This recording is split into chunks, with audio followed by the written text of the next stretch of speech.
खुश रह। अरे हमार साली बड़ी जतरा पे आइल बारू हो।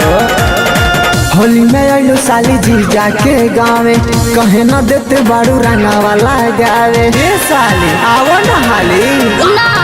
होली में आइलो साली जी जाके गावे, कहे न देते बारू रंगा वाला गावे। खेले के होली बड़ी हमार मन करता, खेले के होली बड़ी हमार मन करता। देखा चाइनीज पिचकारी साली टाना टान करता। रंगवा होली में डाल दो साली मन करता। बुझल फैशन म्यूजिक नावा नगर। अरे बाक जीजा जी रोवो लाइक के भरगानी रोवो तो हमरा के परेशान कर देतन। अब बाक जाई हटी होने। अरे हमार साली होली नु हो तनी मन राख दो। साली हमारा तू ही बाड़ू एगो दुलारी, रोगे दो दोनों जो बनाया अपन गुलारी। अरे हटी दीदी बोले लगी।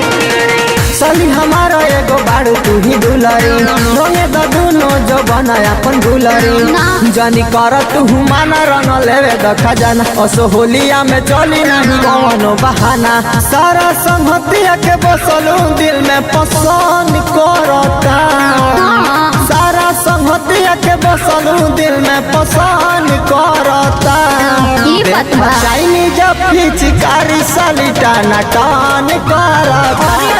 रंगवा वही में डाल दो साली मन करता।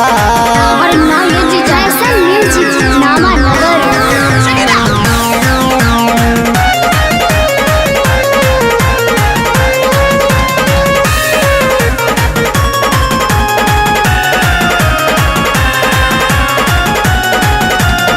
दीदी से तोहरा बताई ना कुछ, रंगन साली हो कहाँ कहाँ छू छू। होली के कसम भाई साली। दीदी से तोहरा बताई ना कुछ, रंगन साली हो कहाँ कहाँ छू छू। कहता रे विकास नहीं होई कुछ ना सहा, महेंद्र सने ही के रंगे द चीज खास। तोहरे के पिचकारी हमार चयन करता, तोहरे के पिचकारी हमार चयन करता। देखो चंदन के पिचकारी साली टाना टान करता। रंगवा वही में डाल दो साली मन करता। बुझल अब बाक जाई हटी होने।